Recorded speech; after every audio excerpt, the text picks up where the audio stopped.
Et Marcel Sicotte. Les grands titres au téléjournal. Bonsoir à tous. Fin de la visite du pape à Toronto. Jean-Paul II dénonce les prêtres pédophiles devant 800 000 fidèles. Aussi au téléjournal, il y a le cardinal Jean-Claude Turcotte qui trace avec nous le bilan de la 17e journée mondiale de la jeunesse. Et puis les 9 mineurs prisonniers à 72 mètres sous terre sont remontés à la surface sains et saufs. On se retrouve avec tous les détails à 22 h. À plus tard.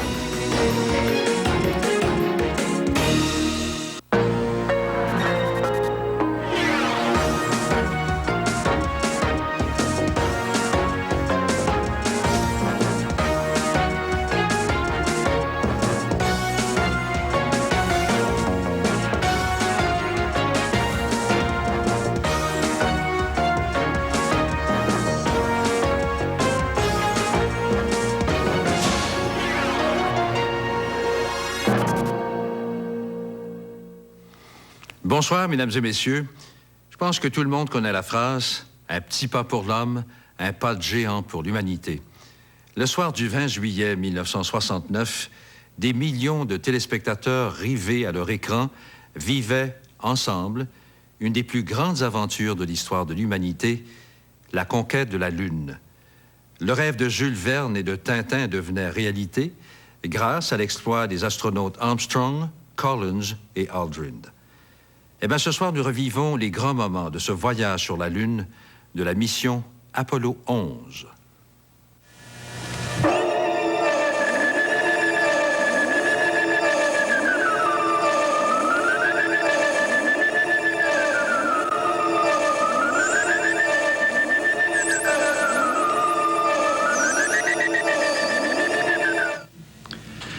L'homme sur la Lune, la plus grande aventure de tous les temps. Bonsoir, mesdames et messieurs.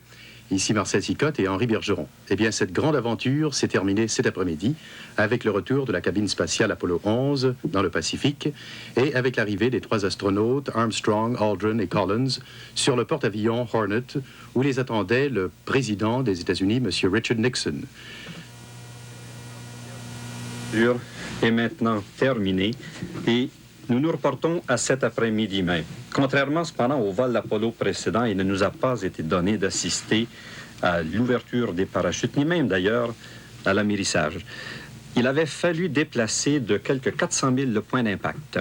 Et comme à tous les vols Apollo, cette séparation du module de commande, qui nous est toujours donnée par une animation, puisqu'il est tout à fait impossible que l'on puisse l'obtenir par vision directe, a permis de suivre à chacun des instants la rentrée dans l'atmosphère des astronautes après le magnifique voyage qu'ils avaient réalisé.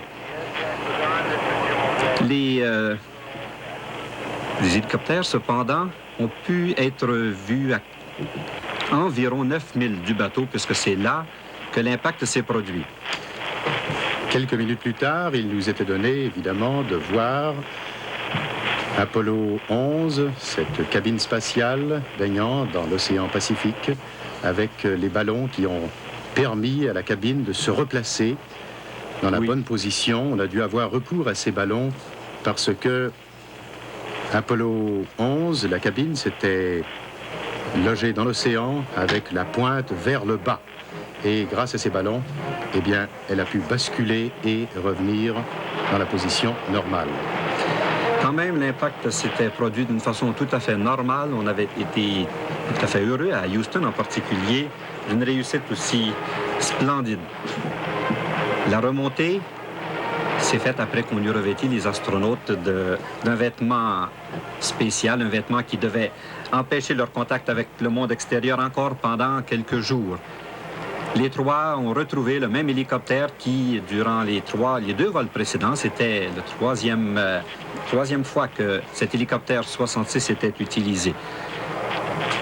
Un par un, ils sont hissés, après avoir revêtu encore une fois cette camisole qui leur permet une respiration normale, mais cependant un contact tout à fait limité avec l'extérieur. Et voilà, c'est le grand enthousiasme dans le monde entier, tout aussi bien et en particulier pour ces gens qui ont vécu des journées intenses. Le président Nixon avait tenu, lui, à assister à l'endroit même de l'impact. Et puis, voici les trois sortants. C'était la première fois que nous avons eu l'occasion de les voir, bien qu'on peut dire que cette vision concernant en tout cas ce qui pour leur figure nous est tout à fait cachée. Ben, les trois maintenant sont sur le plancher des vaches. Les voici de nouveau revenus ici sur Terre et le docteur Carpentier retourne avec eux, s'enfermant à l'intérieur de cette caravane qui va les conduire à Houston.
Neil, Buzz et Mike, je voudrais que vous sachiez que je suis l'homme qui a le plus de chance dans le monde. Non seulement parce que j'ai l'honneur d'être le président des États-Unis, mais en particulier parce que j'ai le privilège de parler au nom de tant de gens en vous souhaitant la bienvenue de retour sur la Terre. Je pourrais vous dire combien de messages nous avons reçus à Washington. Une centaine de gouvernements étrangers, de premiers ministres, de princes, de rois ont envoyé des messages très chaleureux de félicitations. Et tous ont eu l'occasion à la télévision de voir ce que vous avez accompli. Et je vous apporte aussi des messages des membres du cabinet, des membres du Sénat, des membres de la Chambre des représentants et de l'Agence de l'espace. Il y a quelques jours à San Francisco, les gens m'ont arrêté pour me dire ce que vous savez, mais surtout, j'ai eu un appel hier qui était aussi important que celui que je vous envoyais sur la Lune, mais j'ai appelé 3 de celles qui sont, à mon avis, parmi les plus grandes dames, les plus courageuses d'aujourd'hui, vos épouses. Et de Jeanne, Joan et Pat, je vous apporte l'expression de leur amour et leur facilitation. Elles participent comme nous à la télévision à ce retour. Et je vais vous dire aussi que j'ai pris un rendez-vous avec elles. Je les ai invitées à dîner le 13 août, c'est-à-dire immédiatement après que vous sortirez de votre quarantaine. Ce sera un dîner d'État officiel à Los Angeles. Les gouverneurs des 50 États, les ambassadeurs, des gens de partout aux États-Unis. Et elles m'ont dit, vos femmes, que vous viendriez aussi. Et vous viendrez, n'est-ce pas? On fera tout ce que vous voudrez, Monsieur le Président. Il y a une question que nous voudrions tous vous poser, je crois. Au moment où vous faisiez des bonds sur les vagues, je me demande si c'était la partie la plus délicate du voyage. Est-ce que vous avez eu le mal de mer? C'était une des parties les plus pénibles, peut-être, mais par contre, c'était aussi l'une des plus plaisantes en ce qui nous concerne.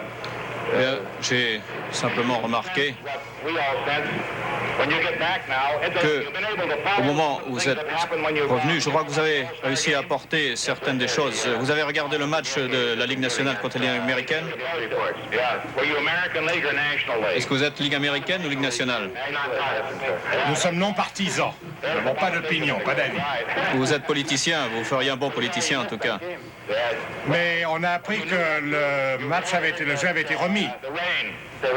Vous savez qu'il y a eu la pluie un des soirs. Oui, enfin, la pluie, vous l'avez eu ici, nous, on ne l'avait pas là-haut. Je ne puis que résumer parce que maintenant vous avez tellement encore à faire, mais vous avez l'air en très bonne forme. Nous sommes en bonne forme, Monsieur le Président. Frank Borman a dit que vous étiez un peu plus jeune du fait que vous étiez allé dans l'espace. C'est vrai, ça? Ben, nous sommes plus jeunes que lui, en tout cas, oui. Le voilà là-bas. Viens ici, Frank. You going to take that line down? It looks like he has age in the last couple of weeks. Come on, Frank. Mr. President, the Bonjour, one thing Frank. I want to, we have Monsieur le a Président. poet in Mike Collins, and he really gave me a hard time. Comme vous savez, nous avons un poète en Mike Collins, et puis pendant toute notre période de formation, il se moquait continuellement de moi à propos de la façon dont je m'exprimais. Mais au cours des 3 minutes où il nous a parlé de la Lune, il a parlé continuellement de beautiful, merveilleux, employant les mêmes adjectifs tout le temps. Au moment où vous descendiez, je pensais, au moment où c'était déjà un quasi-succès, et ce n'avait été que 8 jours, une semaine, une longue semaine, que c'est la plus grande semaine dans l'histoire de la Terre depuis la création.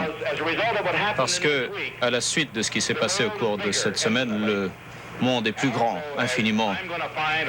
Et aussi, au moment où je ferai ce voyage autour du monde, et le secrétaire d'État Rogers avec moi, qui couvrira d'autres pays, d'autres nations, ce que vous avez fait résulte en ceci que le monde n'a jamais été aussi resserré qu'aujourd'hui. Nous vous remercions pour cela et j'espère simplement que tous, au gouvernement, tous aux États-Unis d'Amérique, à la suite de ce que vous avez fait, nous pourrons faire notre œuvre un peu mieux, que nous pourrons essayer d'atteindre les astres aussi bien que vous. Nous ne voulons pas vous retenir plus longtemps. Est-ce que quelqu'un a quelque chose à dire? Et les promotions, qu'est-ce que vous en pensez? Nous sommes très heureux d'être de retour et très honorés que vous ayez estimé bon de venir ici pour nous accueillir vous-même, Monsieur le Président. Et nous serons heureux de sortir de notre période de quarantaine lorsqu'elle sera terminée.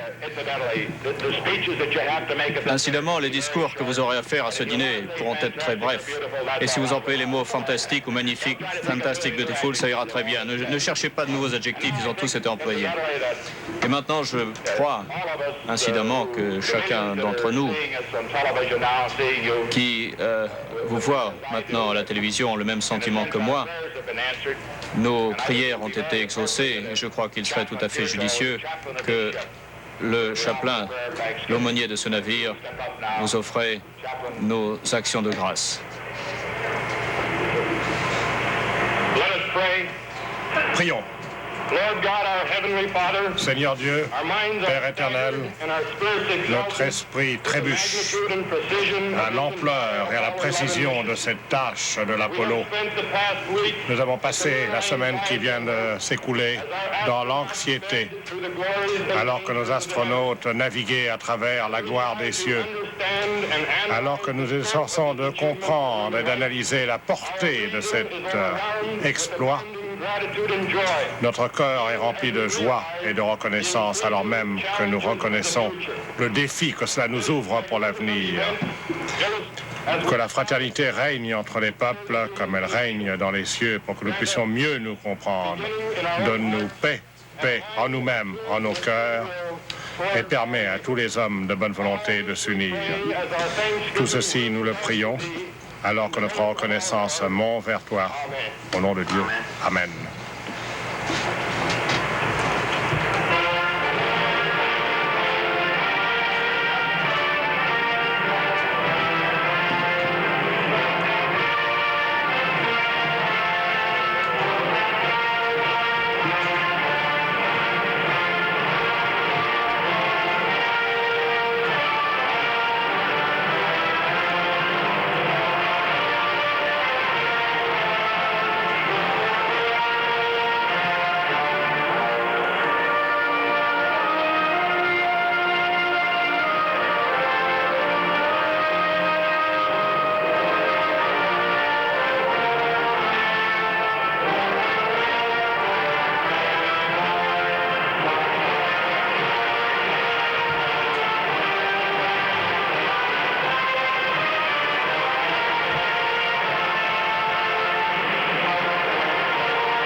on souffre d'un mal de tête insupportable.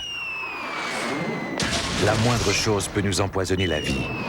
Rappelez-vous, pour un soulagement rapide, souvent un seul comprimé d'Advil suffit. Advil, un remède efficace pour la douleur tenace.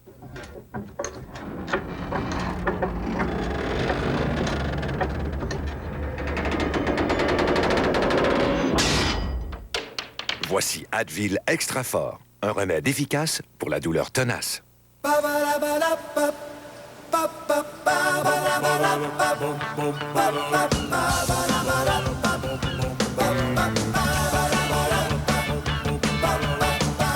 Donnez un air d'été à votre salade. Savourez le goût de la Californie.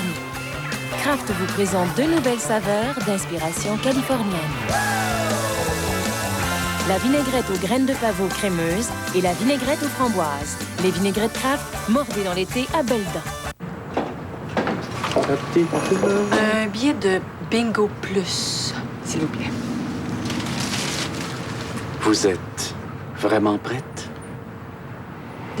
Ben oui. Bingo Plus, c'est vraiment plus. Plus de numéros, plus d'argent, plus de cartes de jeu et plus de chances de gagner. Faut être prêt à plus avec Bingo Plus. L'Auto-Québec vous rappelle que la loterie, c'est pour adultes seulement. C'est la loi. Lundi soir, à la télévision de Radio-Canada, Bill Murray devient agent secret. Nous désirons vous avoir avec nous. Tout ça arrive tellement vite. À son insu. Je croyais qu'il avait épousé une vieille Anglaise coincée. Mon Dieu! Je suis Madame Ritchie, c'est notre bonne. OK, bye. Au grand malheur de tous. C'est un désastre. Lundi soir, à Radio-Canada, à 19h, l'agent fait l'idiot et à 21h, l'île de Guilidor.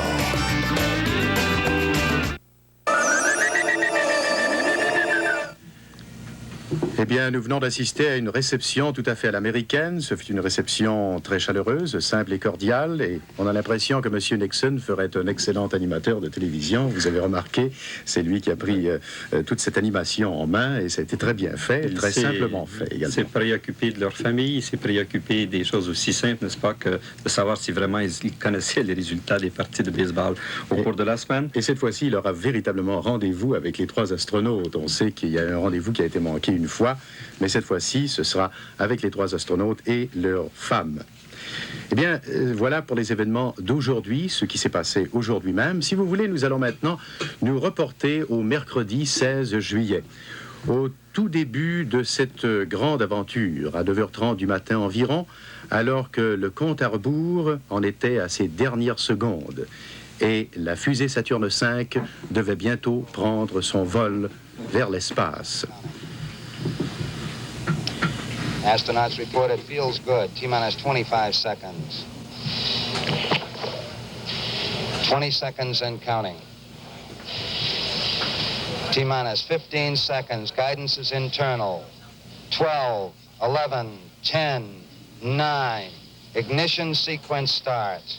6, 5, 4, 3, 2, 1, 0. All engine running. Liftoff. We have a liftoff. 32 minutes past the hour. Liftoff on Apollo 11. Tower cleared. L'immense fusée Saturne V s'arrache du sol et transporte la cabine spatiale et ses habitants vers l'espace. Et cette fois, ça n'est pas du tout une animation, c'était la réalité de ces 7 600 000 livres de poussée. Les 5 tuyères donnait une accélération de plus en plus grande à cette immense fusée. Quelques secondes dans les nuages, puis elle reparaît. Et cette gerbe de feu, qui en couleur est quelque chose d'absolument extraordinaire à voir, on le sait à une longueur d'à peu près 1/2 mille. Altitude 2 miles. Bientôt, nous pourrons assister et voir très clairement la séparation du premier étage. Premier étage qui sera largué dans l'océan. Voilà, quelques instants seulement maintenant de la séparation du premier étage. Voilà, tout nous semble à chaque fois comme étant une explosion. Cependant, c'est parfaitement réussi. Immédiatement, le deuxième étage se met à fonctionner et maintenant nous devons nous servir d'une animation pour assister à la mise en orbite. Une mise en orbite qui sera indiquée, réalisée 11 minutes après l'envol.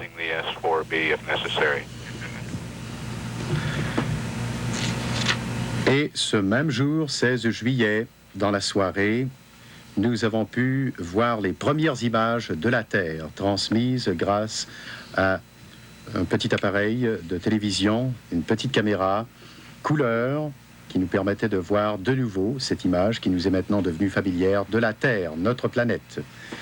Le 17 juillet, encore image de la Terre, mais d'un peu plus loin, 129 000 milles.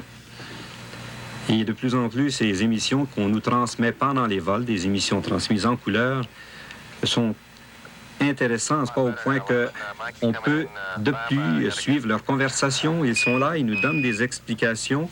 Ainsi, nous allons voir Collins nous donner des explications concernant le tableau de bord, comment à ce moment fonctionnaient les données que recevait l'ordinatrice ici sur Terre. Et même parce que très bientôt, on devra se servir des étoiles comme point de repère, voici justement une indication, un tableau du ciel étoilé qui peuvent leur servir de référence à ce moment-là. Et bien, comme toujours, le petit exercice en absence de pesanteur, voici cette fois... on fait virevolter une lampe de poche à l'intérieur de la cabine. Il s'en sert d'ailleurs pour nous montrer le symbole d'Apollo 11 que nous allons voir justement. Voici cet aigle allant déposer un rameau de laurier à la surface de la Lune. 18 juillet, vérification du LEM par Aldrin. C'est justement la première fois qu'ils ont à pénétrer dans ce LEM. Ils y pénétreront 2 fois avant même la pénétration définitive. Alors là, tout semble parfaitement en ordre. On nous a indiqué, voici justement l'ouverture de cette visière qui leur permet soit de nous donner des émissions de la Terre, soit des émissions. Il vient tout juste d'installer une caméra de film qui va filmer l'arrivée des astronautes sur la Lune. Évidemment, il ne nous a pas encore été donné de voir ces films. Ils seront sans doute projetés aux écrans bientôt. Et ici, le plan du vol. Oui, qui à chaque instant leur indique les opérations à réaliser. Et tout au bas... la manette de commande, si importante au moment de l'atterrissage sur la Lune. Et qui a été utilisée effectivement par Armstrong. Et cette visière, grâce à ce casque tout à fait spécial qu'ils utiliseront pour se préserver les yeux des rayons ultraviolets. Double visière, un casque protecteur qu'il revertira lors du séjour sur la Lune. Une visière que d'ailleurs ils ont laissée dans le LEM. 19 juillet, cette fois-ci nous sommes en orbite lunaire. Et là nous pourrons apercevoir une fois de plus la Lune, ses cratères, toutes sortes de protubérances que les astrologues identifient maintenant très bien puisqu'on a depuis quelque temps des images très nettes. Là évidemment il s'agit simplement d'une maquette, mais là, c'est la réalité. Et pendant ce temps-là, ils ont décrit, sans aucun lyrisme d'ailleurs, la surface du sol lunaire. Ils sont passés, nous en verrons tout à l'heure les images, tout au-dessus du site numéro 2 qui avait été choisi pour l'atterrissage. Cette collection de roches qu'ils vont faire plus tard et que maintenant ils peuvent apercevoir et tenter de donner au moins une indication quant à la couleur. Comme dans les vols précédents, ça n'a pas été tellement facile. Tout dépend tellement de l'angle et de l'intensité de l'éclairage. Parfois, c'est un gris de craie, parfois un gris un peu plus prononcé. Ce petit point qu'on aperçoit à l'écran, c'est une petite défectuosité de la caméra de bord et nous avons dû le subir pendant tout le trajet. Remarquons que ces images sont quand même assez claires puisqu'elles sont prises cette fois à 69 000 d'altitude. Là, ils ne sont pas... Et voici des images maintenant de la zone d'atterrissage. Voilà, de cette mer de tranquillité qu'ils ont laissé il y a 3 jours pour se retrouver dans l'océan Pacifique cet après-midi. Il semble bien y avoir quand même un terrain beaucoup plus plat que dans les images précédentes. Ces rayures-là que l'on explique encore difficilement en ce moment, il s'agit fort probablement pas de lits de fleuves desséchés, mais peut-être qu'il s'agit là d'un mouvement de lave volcanique. Ça aussi, ça reste des choses possibles ou tout simplement à l'occasion d'un impact assez puissant de roches qui auraient roulé à la surface de la Lune. La surface encore assez limitée qu'ils ont explorée ne nous permettra pas de connaître à fond cette seule fois les mystères du sol lunaire. Il faut dire en effet qu'on a pu recueillir des échantillons simplement d'une toute petite partie du sol lunaire. Et il est évident qu'on devra tenir compte de ce facteur. Ce sol lunaire, eh bien déjà, en ce moment, on en fait une étude. D'abord, une étude minéralogique, de façon à connaître assez à fond sa structure, pour tenter d'abord de savoir s'il n'y a pas là une structure cristalline. On en fera bien sûr une étude chimique de ce sol lunaire. Et là, c'est intéressant pour les chimistes de savoir si vraiment seuls les éléments constituant les matériaux terrestres sont retrouvés dans le sol lunaire. Également, on tentera de savoir si ce sol ne présente pas quelques endroits où la radioactivité est intense ou même existe. Bien sûr que des propriétés physiques, comme telles que ses propriétés électriques, ses propriétés thermiques, peut-être même quelques propriétés magnétiques seront décelées, mais aussi on tentera bien sûr de connaître les propriétés biochimiques de ce sol et tenter de savoir si, même si aujourd'hui il ne semble pas y avoir de forme de vie, même de forme primitive de vie sur la Lune, savoir si un jour il n'y a pas existé, qu'il n'a pas existé cette vie.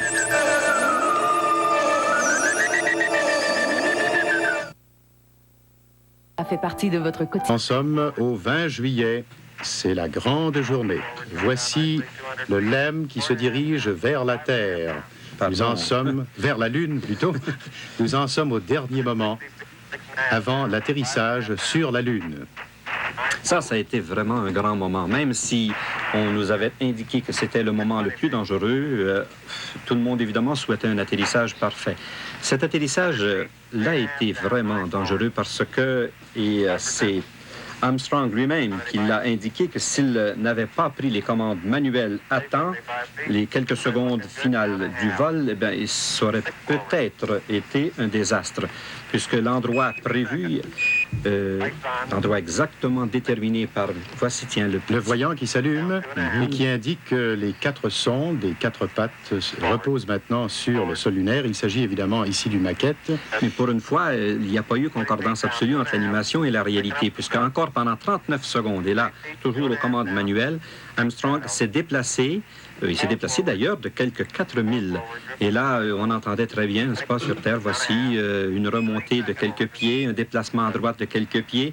Mais finalement, lorsque l'indication par Armstrong qu'on se retrouvait sur le sol, eh bien, là, c'était beaucoup plus soulageant. Voilà. Eh bien, voilà. C'est parfaitement réussi. Mesdames et messieurs, le module lunaire Apollo 11 vient d'atterrir sur le sol lunaire. C'est fantastique, c'est merveilleux. Essayez de trouver des adjectifs pour décrire ça, il y en a plus. Si les adjectifs que l'on a utilisés sont maintenant tout à fait désuets, on n'a qu'à se taire. C'est un succès fantastique, c'est merveilleux jusqu'ici. Alors, et c'était à 4 heures, 17 minutes et quelques 50 secondes. On pourrait faire une petite vérification. Il s'agissait de 4 heures 50 minutes et 42 secondes, si nous voulons être très précis. Et voici maintenant, nous allons assister au premier pas de Armstrong sur la Lune. On pouvait le prévoir. Ils n'ont vraiment pas voulu commencer l'exploration de la Lune par une période de repos. Alors, ils ont demandé, et ils ont avancé la période de plusieurs heures d'ailleurs. Et voilà, reproduit maintenant cette image, alors que la ligne d'horizon du sol lunaire sépare la partie très sombre du ciel, ce qui nous empêche de voir autre chose que le pied de Armstrong. Et voilà qui descend poser le pied sur le sol lunaire. Et à ce moment-ci, Armstrong a commencé les manœuvres. Il a tout d'abord cueilli du sol lunaire en vrac, et puis il est allé déplacer la caméra afin de nous montrer d'un peu plus près l'endroit précis où était placée cette plaque commémorative dont il va faire lecture. Voici le gros plan. Ici, des hommes de la planète Terre ont posé pour la première fois le pied sur la Terre, sur la Lune, juillet 1969. Nous sommes venus dans un esprit pacifique au nom de toute l'humanité.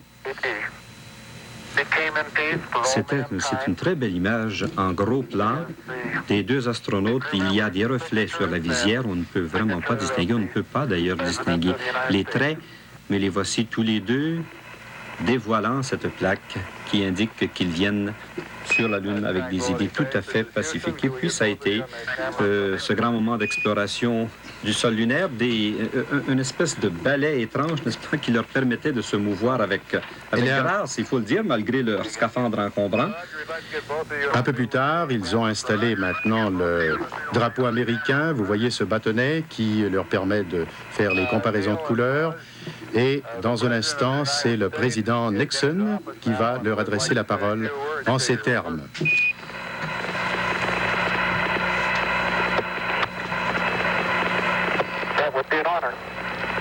Go ahead, Mr. President. This is Houston out.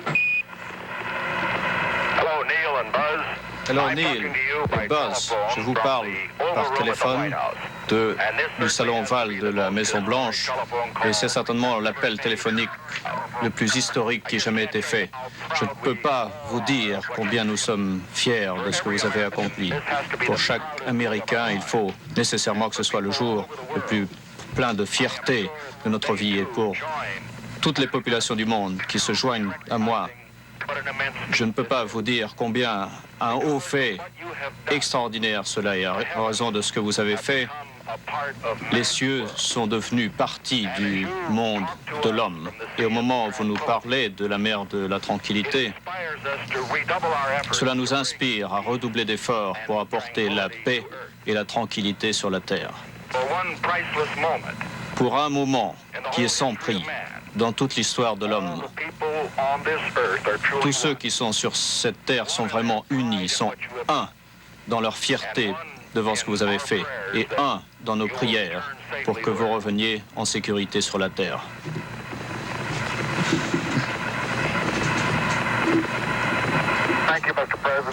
Merci, Monsieur le Président. C'est un grand honneur, un privilège pour nous d'être ici, représentant non seulement tous les États-Unis, mais l'humanité pacifique de toutes les nations, et l'homme avec son esprit de curiosité, son esprit d'entreprise pour l'avenir.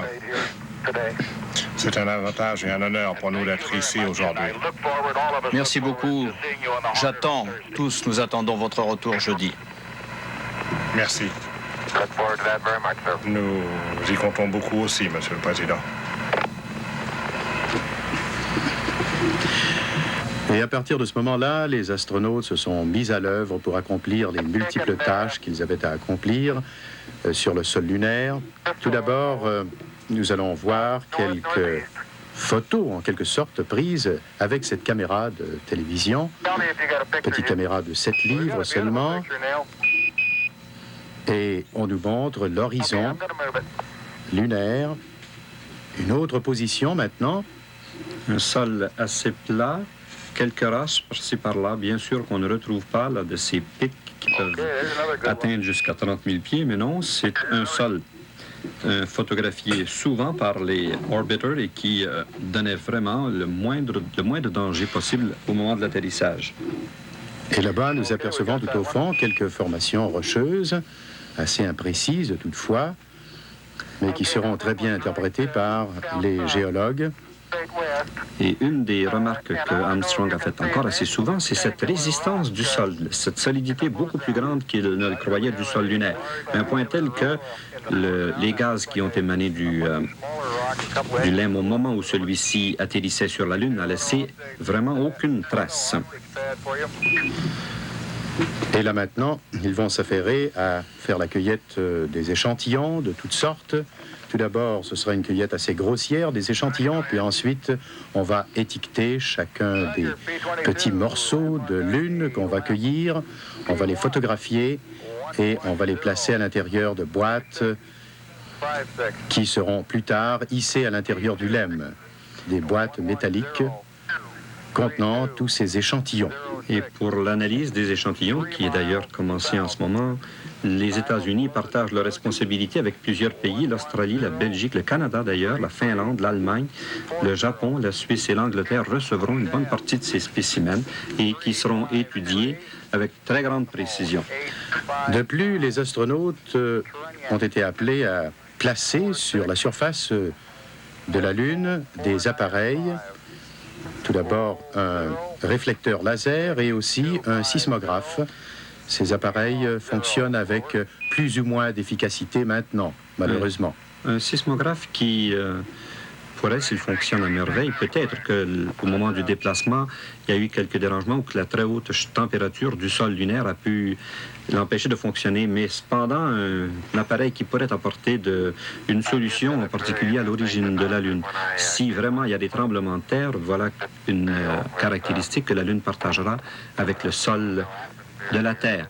Et puis, de temps à autre, on a vu Aldrin en particulier s'adonner à une marche assez fantaisiste qui, à cause en particulier de l'éclairage extrêmement violent du Soleil, malgré leur visière, les obligeait assez souvent à marcher à reculons de façon à ne pas être aveuglés par cette lueur très violente du Soleil. Il semble faire des mouvements au ralenti quand il saute en particulier, c'est bien sûr, puisque la vitesse de chute, l'accélération, justement, n'est pas du tout celle que nous avons ici sur Terre. Le voici, justement, courant et se déplaçant à une vitesse qui a quelque peu effrayé les gens de la NASA et qui lui ont demandé quand même d'y aller beaucoup plus lentement. Et il a indiqué à ce moment-là qu'il n'avait aucune difficulté à se déplacer et à s'arrêter. Ici, en s'appuyant sur une petite pelle, il va faire certains exercices qu'on lui demande de faire sur Terre. Regardez sa jambe droite qui s'élève. Il peut supporter, il peut placer le poids de son corps sur cette petite pelle et simplement une jambe. Et à ce moment-là, Neil Armstrong va procéder à la cueillette d'échantillons. C'est lui qui tient présentement la petite pelle. Il est à la gauche.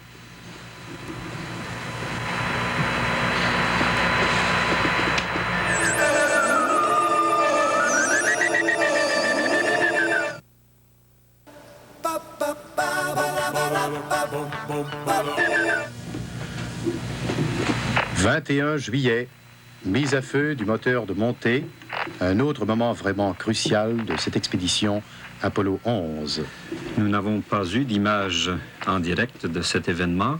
Cependant, comme dans les autres cas, nous pourrons suivre par animation des moments qui, pour plusieurs téléspectateurs qui nous en ont parlé, ont été pour eux des moments peut-être qu'ils croyaient être les plus risqués. C'était évidemment des moments extrêmement risqués, comme tant d'autres à l'occasion de cette aventure.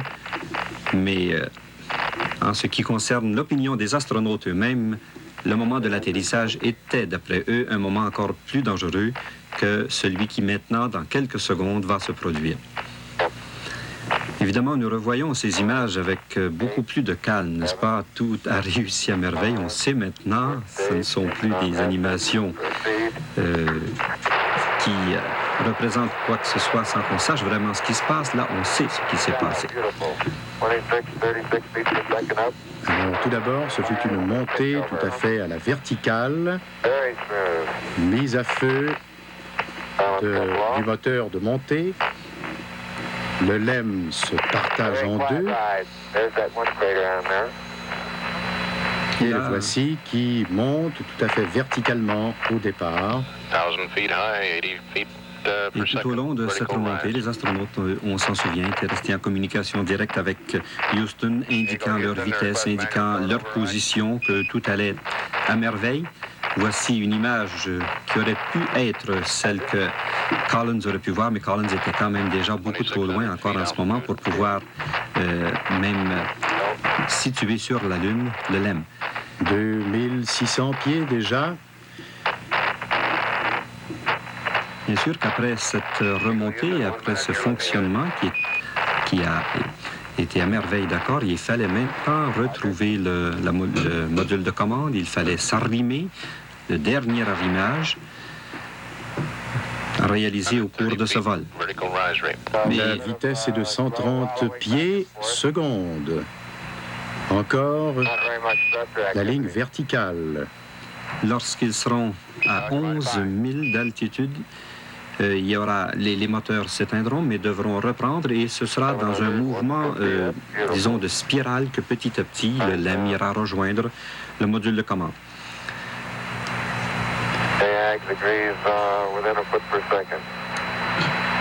Ici, l'ordinateur nous indique l'altitude et également la distance qui sépare le LEM du module de commande et de service.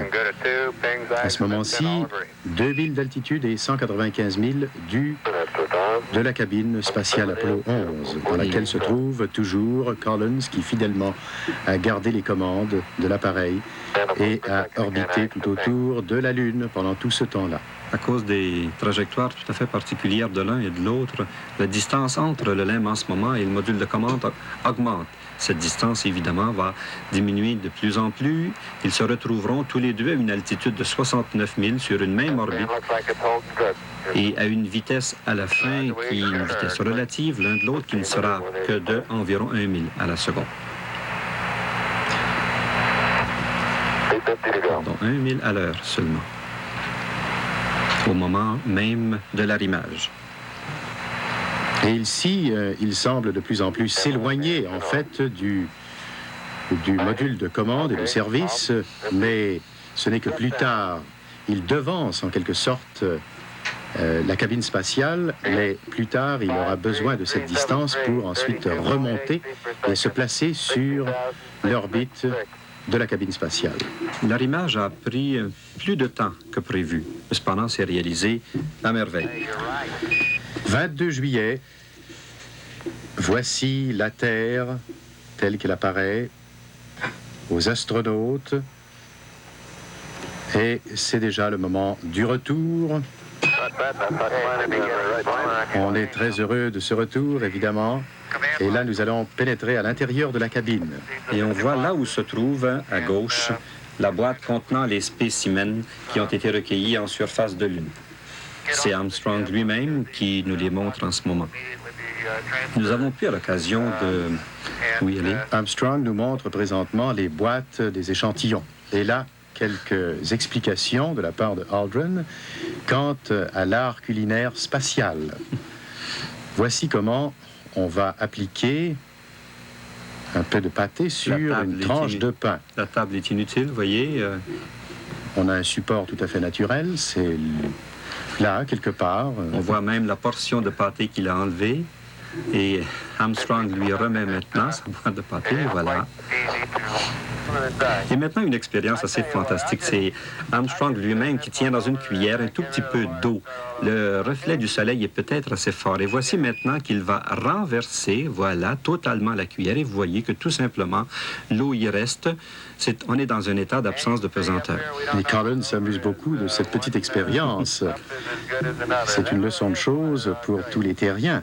Et s'il agite l'eau quelque peu, voilà, maintenant, elle quitte la cuillère sous forme de bulles, pleines, cette fois, ce ne sont pas que des bulles d'air. Et puis, bien, quand on a soif, voilà, on va chercher dans l'espace sans l'utilisation d'aucun verre quelconque.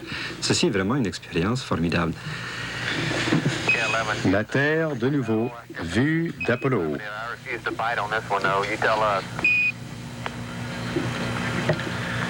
Okay, this should be getting larger, and if it is, it's the place we're coming. Là, nous en sommes au 23 juillet et voici quelques messages de la part de deux des astronautes.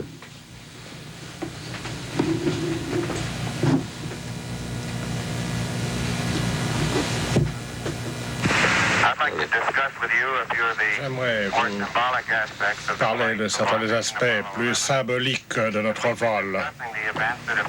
Alors que nous avons parlé des événements qui se sont déroulés au cours des 2 ou 3 derniers jours, ici au cours de notre astronef, nous en sommes arrivés à la conclusion que c'est beaucoup plus que 3 hommes en voyage vers la Lune, ou beaucoup plus que l'effort d'un seul gouvernement ou d'une seule nation.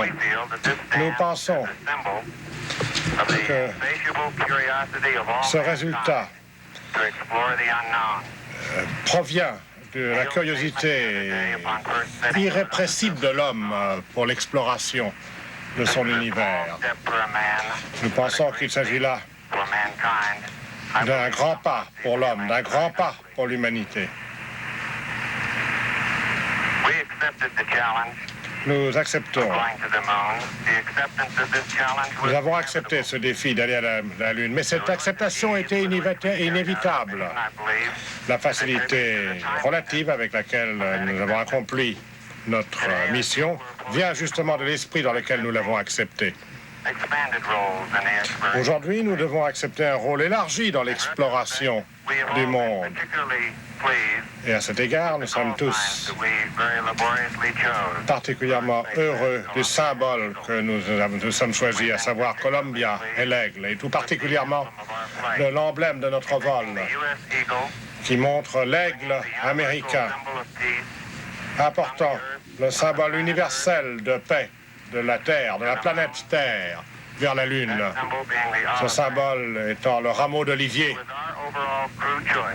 Cela a été un choix de notre équipage dans son ensemble, d'apporter ce symbole sur la Lune. Au cours de ces quelques derniers jours, nos exploits me rappellent une citation célèbre, lorsque je me souviens des cieux, des travaux de nos mains, de la lune et des étoiles que tu as décidé. Quel homme que tu t'occupes de lui. Cet exploit a été rendu possible grâce à l'histoire et aux savants du passé, puis grâce au peuple américain qui, par sa volonté, a indiqué son désir qui a été transmis par l'administration ensuite et par le Congrès, désir qui a été ainsi appliqué. Et ensuite sont venues les agences, l'industrie qui ont construit notre véhicule spatial. Le Saturn, le Columbia, l'Eagle et le petit LEM.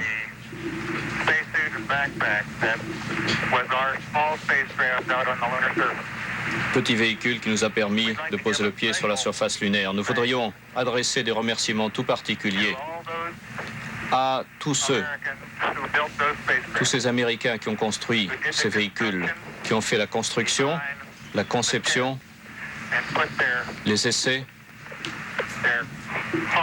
et qui ont mis leur cœur et toute leur habileté dans ces véhicules. À tout cela, ce soir, nous adressons nos remerciements tout spéciaux, et à tous les autres qui écoutent et qui regardent ce soir, que Dieu vous bénisse. Bonsoir à partir de Apollo 11.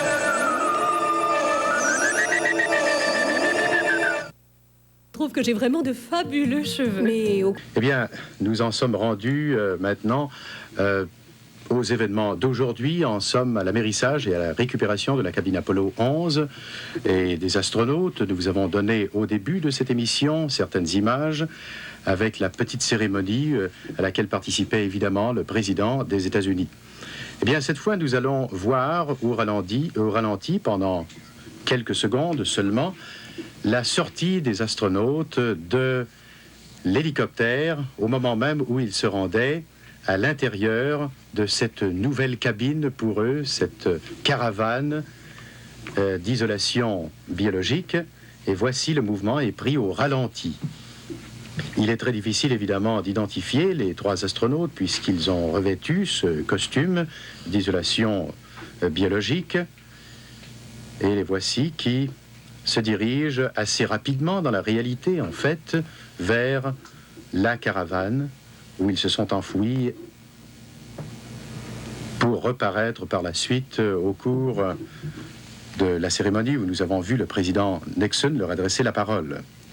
Et tout au fond, il y a un passage que l'on croyait devoir être emprunté d'abord par les astronautes, un passage recouvert de plastique. Il sera utilisé lorsque, c'est déjà fait en ce moment, lorsque la capsule reviendra à la surface sur le bateau là, et qu'on y transportera tout le matériel qui a été recueilli à la surface de la Lune. Ce matériel, lui, sera transporté par ce corridor. Et vous avez remarqué Hornet plus 3, c'est-à-dire Hornet, ce navire américain, plus 3 passagers, tant attendu d'ailleurs. Quant aux astronautes, eh bien, ils devront garder leur cabine pendant plusieurs jours. Ensuite, ils seront transportés à Houston, dans le laboratoire de réception lunaire. Ils devront encore attendre péniblement, sans doute pour eux, ces minutes où ils seront vraiment libérés. Et ils auront à assister à ce dîner d'État que leur a proposé d'ailleurs le président Nixon. De toute façon, j'espère, et je pense que c'est là le vœu d'à peu près tout le monde, nous espérons que cet exploit Apollo 11 sera pour le plus grand bien de l'humanité. Mesdames et messieurs, ici Marcel Sicotte et Henri Bergeron, nous vous souhaitons de passer une bonne fin de soirée. Au revoir.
La semaine prochaine, Claude Meunier nous invite à revoir tous ces moments inoubliables qui ont tissé la grande histoire de la soirée du hockey.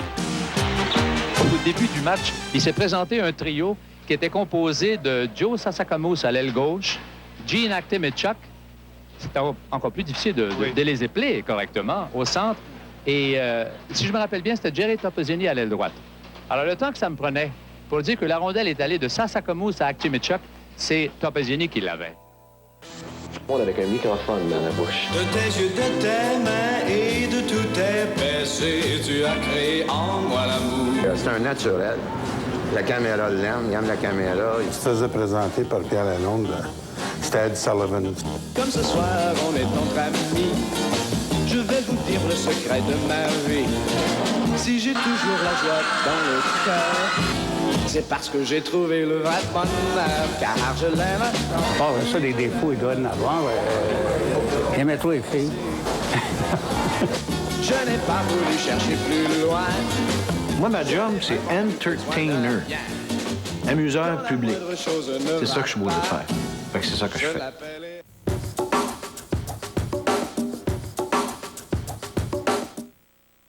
Durant la saison chaude, les prix sont à leur plus bas chez Trois-Rivières Chevrolet. À vous d'en profiter. Caroline et Gilbert ont ensoleillé leur été avec cette magnifique Cavalier Z22 et avec son prix, seulement 178 $ par mois. Venez nous voir et constatez par vous-même les aubaines extraordinaires de Trois-Rivières Chevrolet. L'Alero est aussi très recherché pour aussi peu que 258 $ par mois. Et pour ceux qui préfèrent acheter, nos taux sont tout simplement imbattables. Trois-Rivières Chevrolet, complice de vos moments magiques. De l'eau, de la couleur et du génie. Les Grands Feux Loto-Québec vous invitent à 6 soirées inoubliables à Québec, dans le cadre enchanteur du parc de la Chute-Montmorency. Réservé au 1-800-923-FEU, sur le site lesgrandsfeux.com ou sur le réseau Admission. Les Grands Feux Loto-Québec, du 20 juillet au 7 août. Une compétition pyro-musicale à vous couper le souffle. Voici la capsule Objectif Santé Adrien Gagnon, présentée par Yvan Gagnon, naturopathe. 4 millions de Canadiens souffrent d'arthrite ou d'arthrose et on prévoit que ce nombre augmentera d'1 million au cours de chacune des 3 prochaines décennies. De toutes les formes d'arthrite, l'arthrose est la plus répandue et elle est causée par l'usure du cartilage qui recouvre l'extrémité des os au niveau des articulations. Les raideurs et les douleurs, ainsi qu'une difficulté à bouger les articulations normalement, sont souvent causées par l'usure du cartilage. Toutefois, il est possible de prévenir l'usure prématurée du cartilage de nos articulations avec le sulfate de glucosamine. La glucosamine est une substance naturelle qui aide à réparer et à maintenir la qualité des cartilages. L'Américain Lance Armstrong poursuit son règne sans partage sur le Tour de France, qu'il remporte pour la 4e année d'affilée. Cette dernière étape de 144 km se terminait par un sprint dans les rues de Paris. Étape remportée par l'Australien Robbie McEwen, qui s'adjuge du même coup le maillot vert du classement à points. Mais les 250 000 spectateurs réunis sur les Champs-Élysées n'avaient Dieu que pour Lance Armstrong, à commencer par les Américains qui avaient fait le chemin exprès pour assister à la victoire de leurs compatriotes, séduits par son incroyable histoire. Oh, he's amazing. Il est formidable, raconte Lisa Spicer, et c'est exceptionnel qu'il soit devenu ainsi le meilleur cycliste au monde après avoir triomphé d'un cancer. Je viens du Texas comme lui, explique Eric Randolph, et c'est génial d'être ici pour le voir. Il est parti de si bas pour arriver si haut. En France, pourtant, le vainqueur du Tour fait moins l'unanimité. Les rumeurs de dopage, qui datent de l'an dernier et qui n'ont jamais été prouvées, lui ont même valu d'être hué à quelques reprises cette année. Il a encore écrasé le Tour comme les autres années, quoi. Déçu que ce soit toujours les mêmes qui gagnent, mais bon, s'il n'y a personne pour le battre, c'est qu'il le mérite, quoi. Disons qu'on aurait préféré avoir un Français, voire un Breton. Mais bon, comme je vous l'ai dit, c'est le meilleur qui l'emporte. Avec ses 4 victoires au Tour de France, Lance Armstrong entre définitivement dans la légende du cyclisme. Seul problème, avec une telle domination, beaucoup commencent à trouver les Tours de France ennuyants et ont hâte de voir émerger un autre champion pour donner du fil à retordre à l'Américain. Jean-François Bélanger, Radio-Canada, Paris. Et on continue au sport où on rejoint Guy Daou afin de parler de ces Jeux du Commonwealth où encore aujourd'hui, je pense que le Canada a bien fait. 8 médailles aujourd'hui, Stéphane, dont 2 d'or. Il faut parler surtout de celle de Kim Richardson, qui l'a emportée, elle, au concours général individuel en gymnastique. Richardson y est allée d'une excellente performance. Il y a aussi Alexandre Jelkov, qui, au même concours chez les hommes, bien sûr, a pris le 3e rang, la médaille de bronze, qui constitue quand même une belle performance. Il était là-bas comme réserviste. Tout après la grande messe. Oui, exactement. Comment ça s'est passé? En fait, comme jeune du diocèse de Saint-Jean-Longueuil, j'ai eu la chance d'être sur l'estrade principale où se situait le Saint-Père. Lors de la fin de la messe, vers 12h30 environ, on a remis une grande banderole au Saint-Père avec tous les drapeaux du monde entier.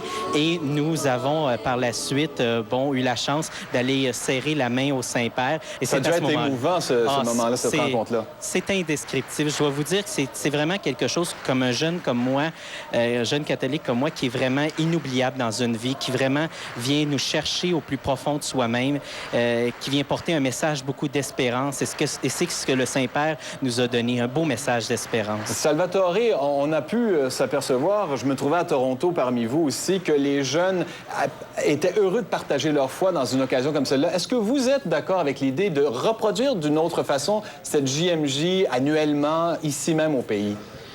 En fait...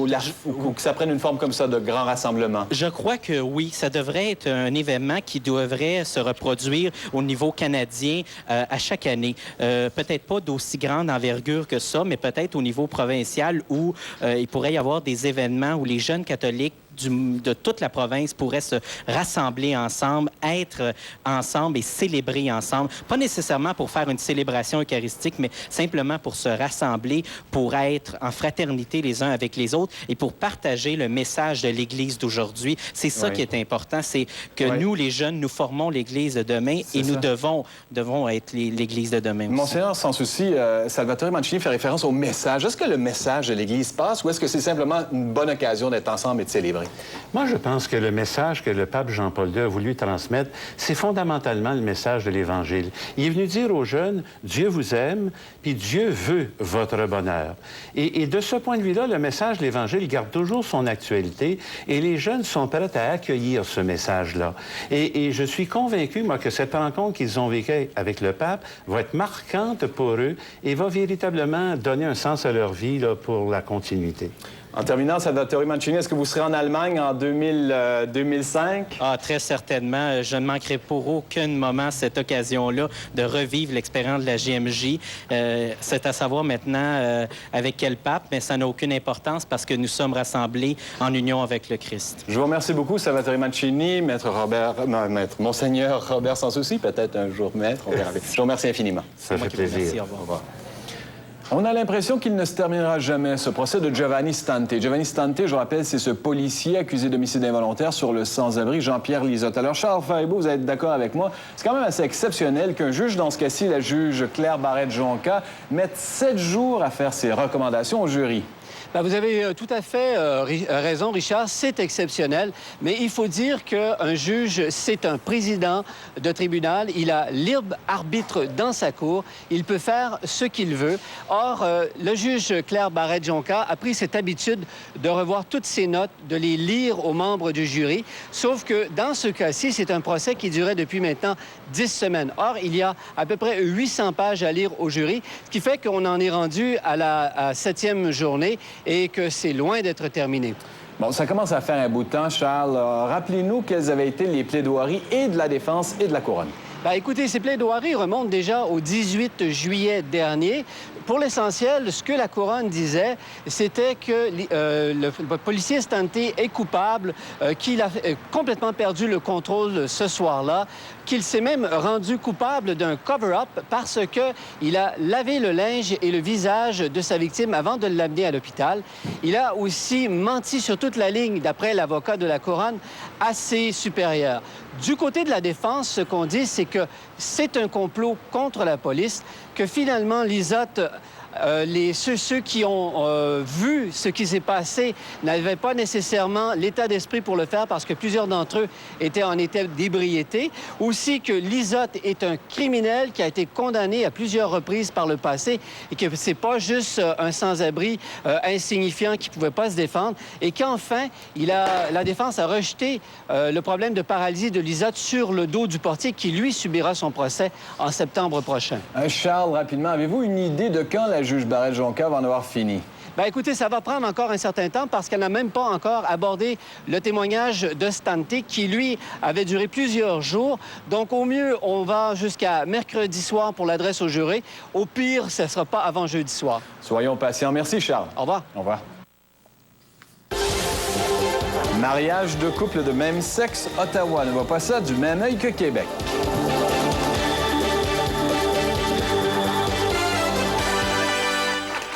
Brillante participation au Jeu du Commonwealth à Manchester, où il a remporté l'or au tremplin d'1 mètre et de 3 mètres, ainsi que le bronze à la tour de 10 mètres. Il est avec nous. Bonsoir, Alexandre. Bonsoir. Je vais tout de suite au cœur du sujet des interrogations, Alexandre. Vous avez dit, par rapport à votre médaille de bronze, que vous aviez choqué. Est-ce que vous êtes à ce point déçu de votre bronze que ça ternit l'éclat des deux autres?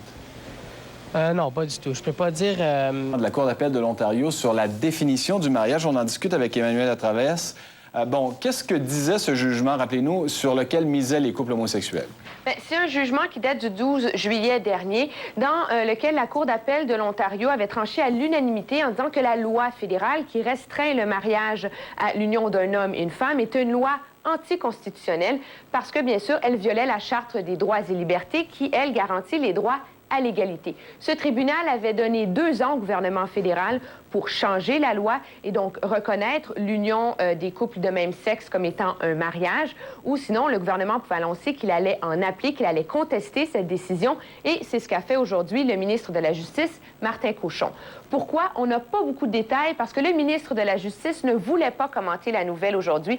On nous a dit qu'il n'était pas disponible pour toute la semaine. Alors tout ce qu'on a, c'est un bref communiqué dans lequel il nous dit finalement qu'il n'y a pas de consensus sur cette question au Canada et donc le gouvernement estime qu'il lui incombe de demander de plus amples éclaircissements sur ces enjeux, d'où cet appel.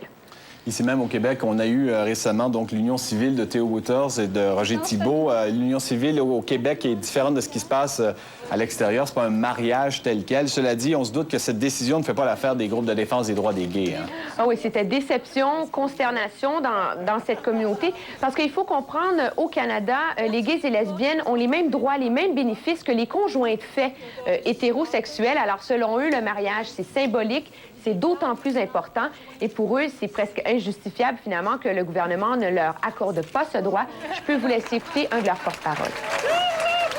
Pour nous, le gouvernement fédéral a démontré qu'il s'engage à gaspiller des millions de dollars des fonds publics pour essayer de maintenir la discrimination contre les propres citoyens, au lieu de juste reconnaître que nous avons tous un droit à l'égalité.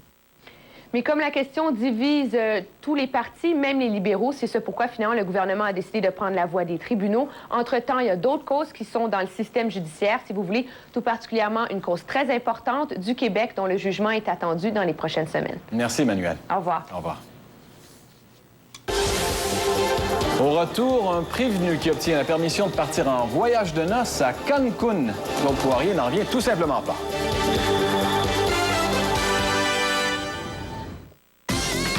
Je vais m'expliquer. C'est un gars, lui, qui a été condamné à purger dans la collectivité 15 mois de prison pour une affaire de fraude. Sa sentence se termine en février 2003. Il y a quelques jours, il s'est présenté devant une juge de la Cour du Québec au Palais de justice de Laval pour obtenir la permission, soyez bien assis, aller se marier et faire son voyage de noces à Cancun, au Mexique.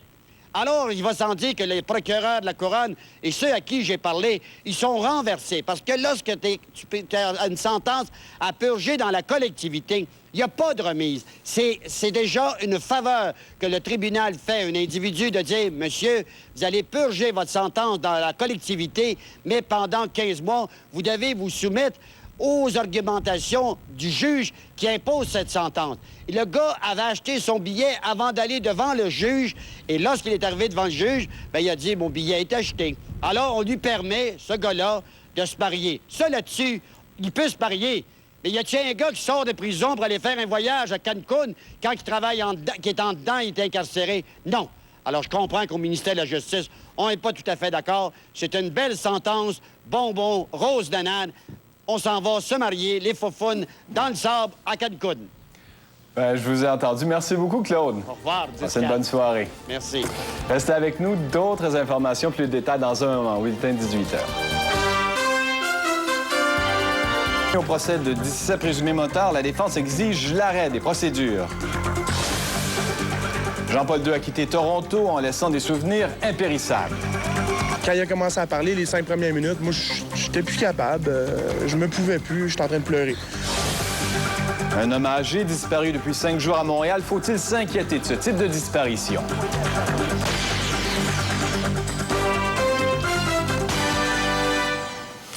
Bonne soirée. Toute une tâche qui attend le juge Pierre Béliveau. C'est lui, donc... Le manque d'insuline peut te mettre confus, tu perds la mémoire, tout ça. Là. Il y a 2 semaines, à Drummondville, une dame de 72 ans était retrouvée dans un champ. Elle était disparue depuis une douzaine de jours. Elle souffrait de la maladie d'Alzheimer. La disparition de personnes âgées a-t-elle de quoi soulever l'inquiétude? En tout cas, une chose est sûre, il y a de plus en plus de personnes âgées atteintes de démence. En 91, 250 000 personnes de plus de 65 ans étaient atteintes de démence au Canada. En 2001, elles étaient 364 000. Mais attention, prévient la Société d'Alzheimer, il ne faut surtout pas sauter trop vite aux conclusions.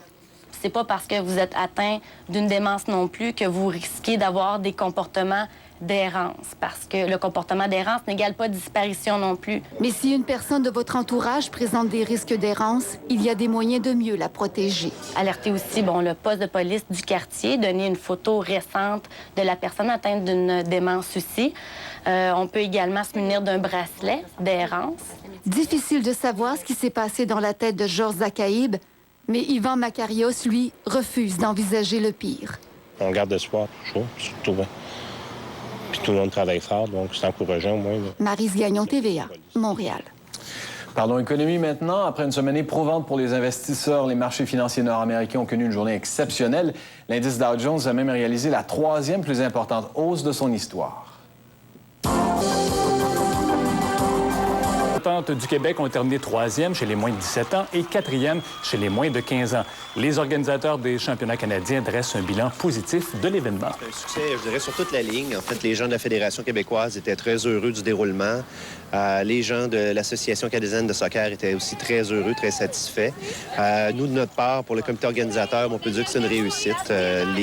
Nos visiteurs, en fait, les équipes des autres provinces, les équipes du Québec aussi, nous ont dit avoir eu d'excellents services et avoir trouvé la population et les bénévoles très chaleureux. Le Canadien Serge Corbin a remporté les honneurs du marathon de Grayling en fin de semaine au Michigan. Et il s'agissait d'une 16e victoire en carrière pour l'athlète de Saint-Boniface là-bas, une 7e consécutive avec son partenaire Jeff Kolka. Le duo gagnant a mis un peu plus de 15 heures à compléter l'épreuve, terminant avec une priorité de 5 minutes et demie sur ses plus proches rivaux, Mo Harwood et Matthew Reimer. Steve Lajoie et Bruce Barton ont pris le 4e rang, suivi du Québécois Louis Berthiaume et Clark Kent.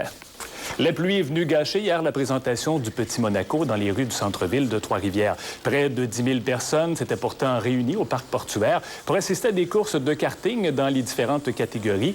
La pluie a rendu les conditions de piste trop dangereuses pour présenter l'événement et même compléter la programmation. Au tennis, le Madelinois Simon Larose entreprend sa compétition. C'est pour ça que je ne vous ai pas vous en dire trop au début.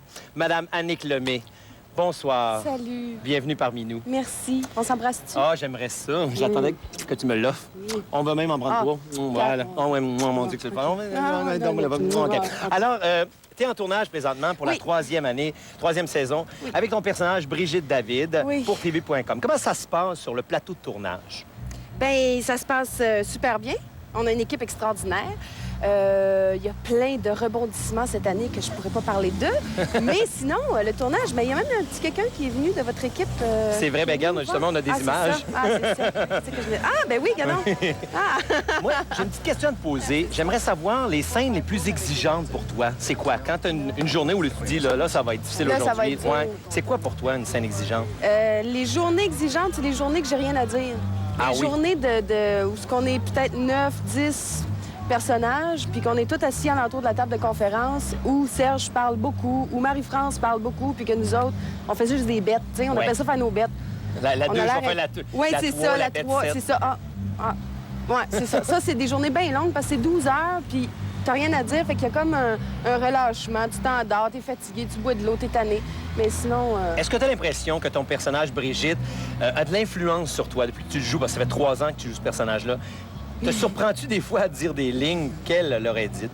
Je pense que c'est plutôt l'inverse. Ah oui? Je pense que c'est moi qui influence Brigitte, sincèrement. En train de teinter Brigitte? Oui, je pense que oui, parce qu'au départ, elle était bien olé-olé, bien... Tu l'as calmé un peu? Oui, je pense que j'y ai amené une espèce de... Bon, écoute, t'as 30 ans, on va se calmer un petit peu, t'es capable d'être réfléchi et intelligente. Puis je pense que les auteurs l'ont compris, puis... Il y a quelque chose qu'on veut savoir aussi. Bon. À la fin de la 2e saison, tu as quitté ton docteur. Oui. Est-ce qu'il va être là? Est-ce que tu vas reprendre avec ton docteur en 3e année? Eh, Seigneur de questions. S'il vous plaît, on veut le savoir. T'as l'air d'écouter la série, toi. Et moi, toujours, ben tous les soirs. Tous les mardis soirs, mais oui, c'est sûr. OK. Oui, il va revenir, mais pas comme on pense, pas comme on espère. Je te demanderai de te recueillir avec moi parce qu'il va y avoir un reportage sur le pape. Oh. Sucré. Salut sucré-salé, je me trouve présentement à Toronto pour la Journée mondiale de la jeunesse, entourée de centaines de milliers de jeunes venus de plus de 112 pays. Et curieusement, ils ne sont pas venus pour rencontrer une rockstar.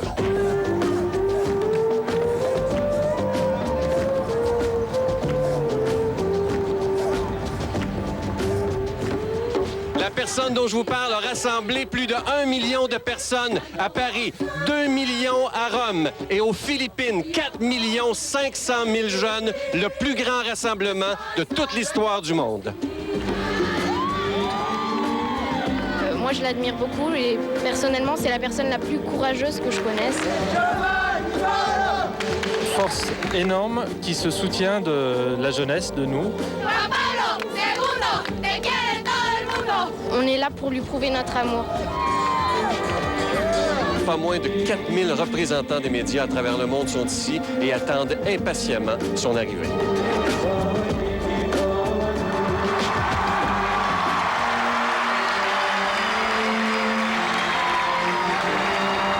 Ici, l'émotion est absolument inimaginable. L'émotion est palpable pour accueillir l'homme le plus important de la planète, Jean-Paul II, live.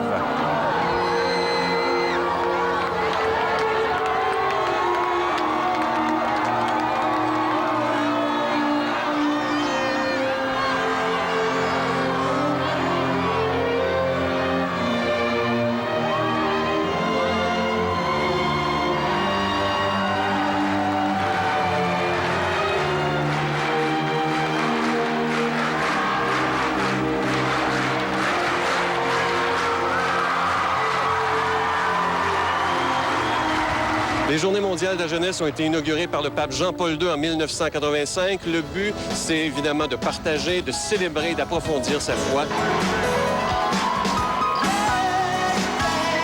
C'est bien de venir un peu ici pour voir un peu du monde, rencontrer surtout les jeunes du monde entier, c'est surtout ce qui était important pour nous.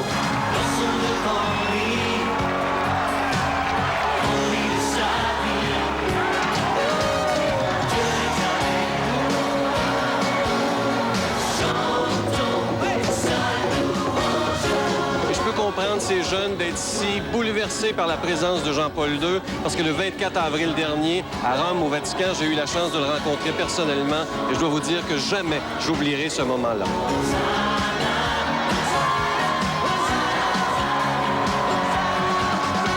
Pendant que tous les jeunes s'en vont voir des spectacles en soirée, le Saint-Père a quitté en hélicoptère sur une île privée à Strawberry Island et à en voir toute l'ambiance qu'il y a ici, l'espérance qui se dégage, l'avenir de l'humanité sera très belle.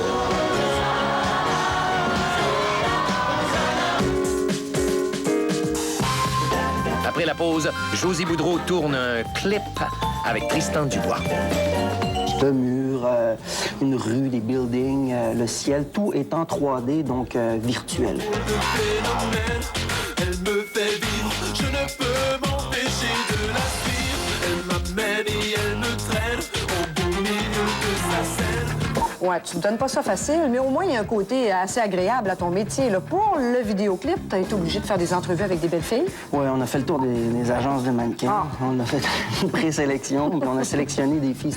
C'était pas évident. Non, c'est ça, de belles, grandes femmes. Ouais. En prenez-vous des petites brunes ordinaires? Là? Mais écoute, tu sais, c'est une question, ça se passe dans les yeux. Ça se passe dans les yeux? Ouais. Ah, j'en ai deux!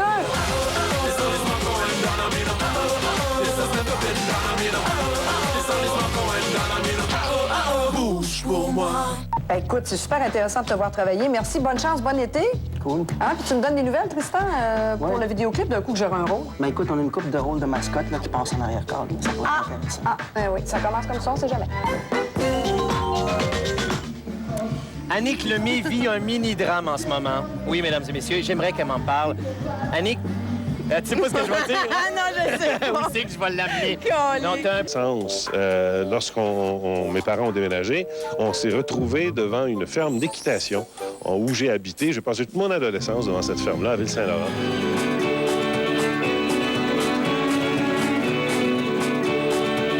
Hey Michel, moi j'aimerais ça voir le décor du ranch à Willis.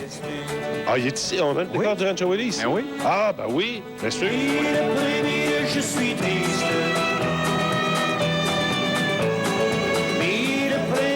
Je m'ennuie. Ça veut dire qu'on peut écouter n'importe quelle des chansons qu'il y a là-dedans? Oui. On peut savoir un extrait? J'en connais pas assez. Ça, c'est correct si vous jouez de la guitare. Tantôt, c'était face. Faut le dire dessus, Michel. C'est vrai, OK. Ben, Gino, si tu joues de la guitare, je vais chanter quelque chose. Comme je joue pas de guitare, alors on passe à notre appel. Vous êtes sauf. J'aimerais ça te proposer un rôle dans un film. Ça dépend. On peut négocier avec mon agent, là. Ça a toujours été mon rêve de jouer au cinéma, de devenir une star internationale. Ah, elle te fait très bien, Michel. Hey, c'était taillé pour moi, ça. Il y avait des bains petits shérifs dans ce temps-là.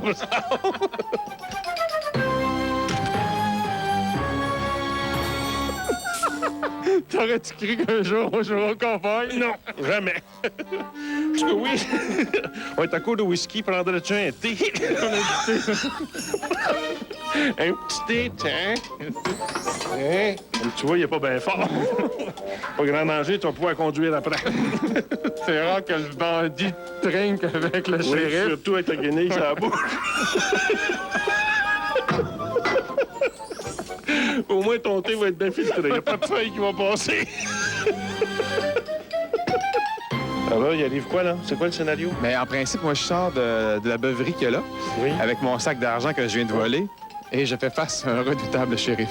Le redoutable shérif, avec sa théière, sa tasse de thé. Son gun en plastique. Son gun en plastique. Puis j'échappe à tailleur sur son tête. Des belles bottes de cowboy, que t'as.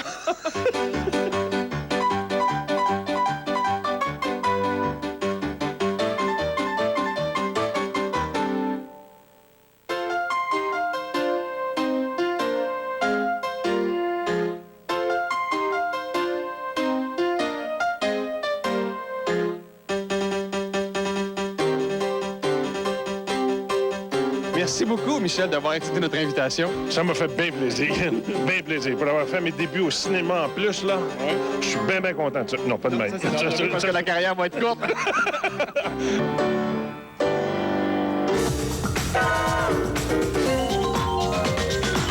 Ah, qu'est-ce qui se passe au Québec? Ben, c'est pas compliqué. Écoutez, en Gaspésie, c'est l'affaire. C'est comme plein de belles petites qui sortent, là. C'est beau. Moi, là, la Gaspésie, moi, je trouve ça beau. Je trouve que c'est beau. Puis, il y a d'autres choses aussi. Il y a Montréal. Ça, c'est le fun. Montréal, c'est tout dans l'ensemble. Dans l'ensemble, c'est comme plein de... Ça sort, puis c'est le fun. C'est tellement le fun. C'est ça. Il y a Laval. Laval, ça, ça c'est super. Ça, c'est super. Parce que Laval, quand toute la gang, puis quand t'as plein de... Le monde sont là. Moi, je trouve ça vraiment super. Parce que Laval, c'est super. Ouais, c'est ça qui se passe au Québec. Ouais, c'est fun. Demain à l'émission Face à Face, entre Claudine Prévost et Guylaine Tremblay.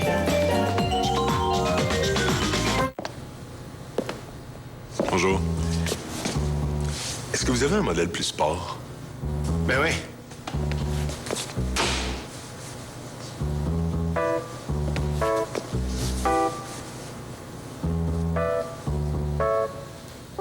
Seul GM peut vous offrir autant de choix avec plus de 15 000 véhicules. Et pendant le solde d'été, profitez du taux le plus bas, à 0%. La variété va pas durer. Chez vos concessionnaires GM du Québec. Dévoilez vos boucles. Dites adieu aux cheveux secs et frisottés avec le nouveau Curl Vive de L'Oréal.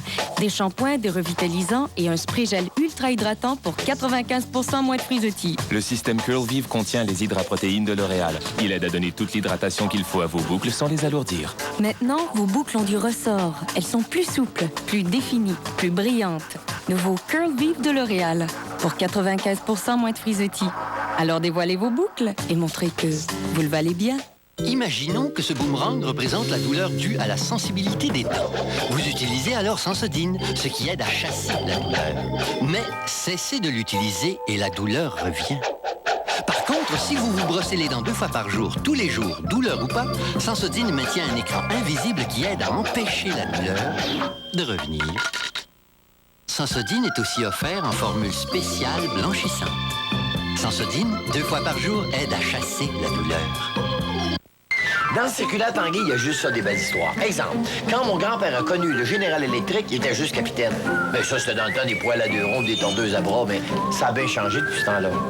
Pour 23,61 $ par mois, obtenez ce frigo de luxe 18 pieds cubes ou cette cuisinière du Général Électric, toujours en 36 versements sans frais, sans intérêt. Le Général Électric était patenteux, mais mon grand-père aussi, il s'était fabriqué un poêle à bois en bois. Puis ça en est servi une fois. TVA, ce n'est pas seulement TVA. C'est aussi tout un univers d'interactivité. Tapez tva.canoë.com et ayez accès à toute notre gamme d'informations de A à Web. Cet été, par exemple, interagissez pour le choix de nos films du mercredi. Pour l'information, pour Fleurs et Jardins, Sucré-Salé et l'émission TVA en direct.com. L'interactivité de A à Web. Parce qu'à TVA, vous avez votre mot à dire. Ce jeudi... Tu ne pouvais rien faire contre toi. Il avait un coup de maman. C'est pas vrai. Je le retrouverai, ce voyou. Tu vas crier, oui? Parce qu'on a violé sa fille. C'est lui. Tu en es sûr? Oui, c'est lui. Arrête! Hey. Rappel, il a été acquitté. Je veux me débarrasser pour de bon de ce sale voyou. Ouais. Il va le traquer. Non! Jusqu'à en perdre la raison. Hey, mais je n'ai pas violé votre fille. Cruelle justice. En primeur ce jeudi 20h à TVA. Là, toi, tu bloques à ce moment-là. Ben oui. Excuse-moi, Keshi, je suis pas bonne du tout. Ça, c'est mon prof, mon maître en karaté. Je m'excuse, je voulais pas faire ça, mais il m'a obligé. Non, mais c'est vrai, mais il faut dire aux gens que toi, tu fais du karaté. Ben oui, ça fait 1 an et demi. C'est Maxime Roy qui m'a traîné là. Puis je lui en sais gré, mon Dieu, ô combien gré. J'ai hâte de me battre contre toi, mais là, j'aimerais que tu te battes contre moi en me donnant ton défi. Ton défi. Bon, ton défi, ce que j'aimerais, c'est que tu ailles là, oui, sur les petites marches, oui. que tu chantes à cappella, mais très, très fort, parce que je sais pas si on pensait à mettre un petit ampli avec un micro. Okay. Une vieille toune, un crooner français, là. Okay. Puis que tu chantes la pomme à une dame qui a l'air en manque d'amour. Okay. Est-ce que je vais la chercher? Oui, tu vas la chercher, le baise-main, tu l'assois, puis tu y chantes ta toune en essayant d'avoir le plus de monde possible que avant pour toi. elle, donc. Oui. Ah. Tu sais que cette dame-là sent aimer cette journée-là. Je vais aimer une personne demain de ta part. Ah, c'est demain que tu fais ça? Oui. Ah, ça va me faire tellement plaisir. On peut te voir donc, tribu.com en septembre. Oui. Un gros merde pour ça. Merci d'avoir été là. Merde à toi pour tout. On va aller voir le défi, un beau défi finalement de Charles Lafortune. Soyez là, demain on va être là. Charles Lafortune. Tu veux que je prenne un bain de foule sur le site des Francopholies? C'est parti. On se calme. Je porte des jokers, moi. Alors voilà, Charles Lafortune, mais t'es un fou! OK, alors... Ah, c'est frette! Excusez-moi. Fermez vos yeux, s'il vous plaît. Fermez vos yeux! Oh, boy! Oh, la mousse s'en va! Alors voilà. Regarde bien ça, Réal. Suis ma serviette. Oh, c'est vraiment froid. OK, finalement. Donc, mon sang. Bien. OK. C'est du savon aux pommes.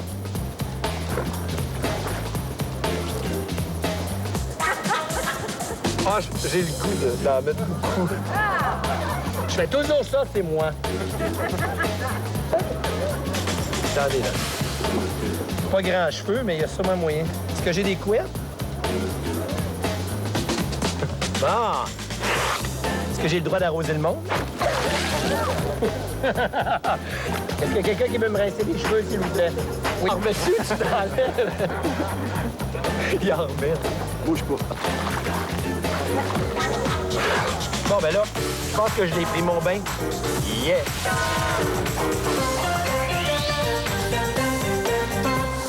Les animaux. On traverse les mêmes étapes dans une vie, ou presque. Et la retraite, c'en est toute une, puis il paraît que c'est pas toujours facile, qu'on soit un être humain ou un lévrier de course. On risque carrément de se retrouver dans un nouvel environnement. Il y a même des compagnies qui offrent des services de psychologues aux travailleurs qui viennent de prendre leur retraite. Et nous, si on allait voir ce qu'on offre aux chiens qui viennent de terminer une brillante carrière. Voici la chienne Liola, un bolide sur 4 pattes qui peut courir à plus de 60 km/h. Pendant 2 ans, Liola a raflé tous les honneurs et rapporté des milliers de dollars à ses propriétaires. Mais la carrière d'un chien de course dure rarement plus de 2 années. À l'âge de 3 ans, Liola prend sa retraite. Le drame est que pour les livriers de course comme Liola, cette fin de carrière annonce le début d'une vie d'épreuves et d'incertitudes, sinon une mort prochaine. Mais grâce à l'organisation Wings for Greyhounds et à des bénévoles comme la pilote Maggie McCurry, la vieille championne va connaître une retraite heureuse.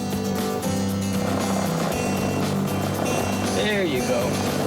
Aujourd'hui, Liola et d'autres lévriers quittent Phoenix pour Los Angeles, où les attend une place au centre de transition nommé le Ranch des vétérans de la course. VFR to Van Nuys 8500. Son séjour là-bas lui permettra de franchir le fossé psychologique qui sépare le monde de la course de celui des animaux de compagnie.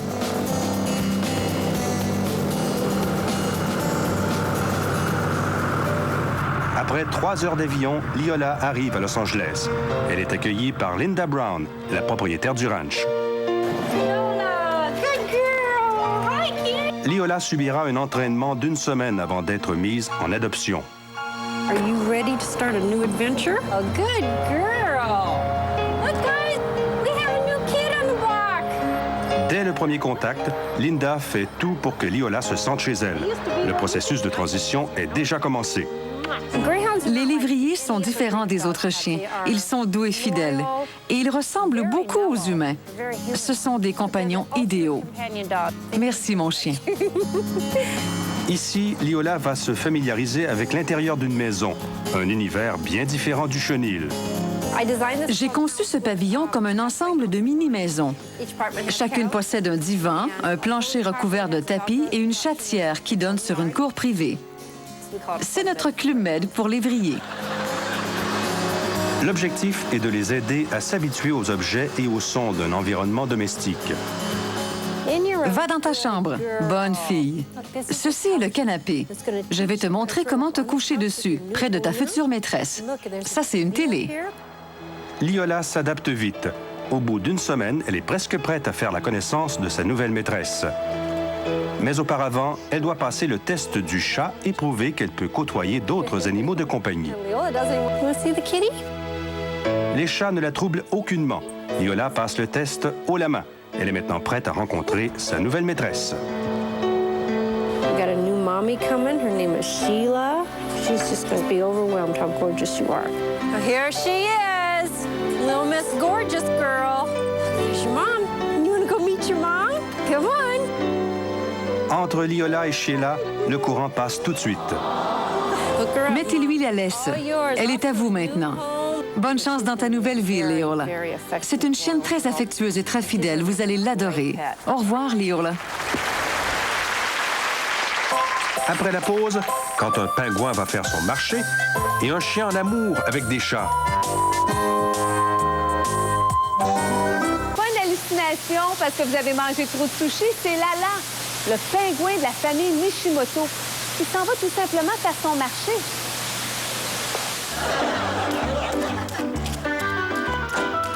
Ce n'est pas tous les jours qu'on voit un pingouin qui va faire son marché. Et à quel comptoir le palmipède va-t-il s'arrêter? Vous l'aurez deviné, chez le poissonnier. Mais commençons par le début. Lala est né en Antarctique. Un jour, en nageant dans les eaux froides de son patelin, il s'empêtre dans les filets d'un bateau de pêche. Un pêcheur japonais nommé Nishimoto libère le pingouin blessé et le ramène chez lui, en ville, où sa famille l'adopte et le soigne. Lala s'acclimate à la température chaude de la ville, mais il est très reconnaissant quand sa famille adoptive lui aménage une chambre frigorifique. Un jour, les Nishimoto l'amènent au marché de poissons, à quelques centaines de mètres de la maison. Lala raffola de cette sortie, à tel point qu'il disparaît régulièrement pour se rendre au marché tout seul. Plus rien ne peut l'arrêter. C'est alors que la famille se dit, puisqu'il se rend au marché de toute façon, pourquoi ne pas lui confier nos courses? On lui met donc un sac au dos, on téléphone la commande au marchand et on la laisse partir. Depuis ce temps, Lala est devenu un piéton expert et le pingouin le plus célèbre en ville. Bien sûr, il lui arrive encore de croiser des curieux qui n'en croient pas leurs yeux. Sénigo pense sans doute qu'il a perdu sa route.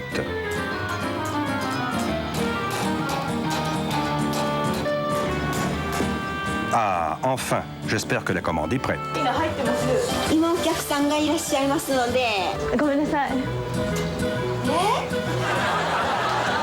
Si vous n'êtes pas contente, faites comme moi. Téléphonez avant de venir. Si vous n'avez pas encore compris pourquoi Lala est si serviable, c'est que vous n'êtes pas aussi rusé que lui, ni aussi friand de poissons. Bon, il est temps de rentrer. Les Nishimoto attendent leur dîner. Qu'est-ce qu'il ferait sans moi? L'été, le thermomètre peut monter jusqu'à 32 degrés. C'est dans de tels moments que Lala s'ennuie des eaux glacées de l'Antarctique. Qu'il fait chaud. Par bonheur, Lala aperçoit une voisine qui arrose son parterre.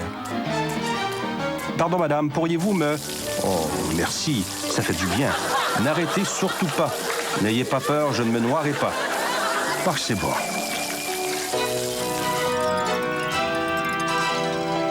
Lala arrive enfin chez lui. Les Nishimoto sont contents de voir arriver leur dîner. Mais le pingouin n'a plus qu'une idée en tête, enlever son sac à dos et rentrer dans sa chambre frigorifique.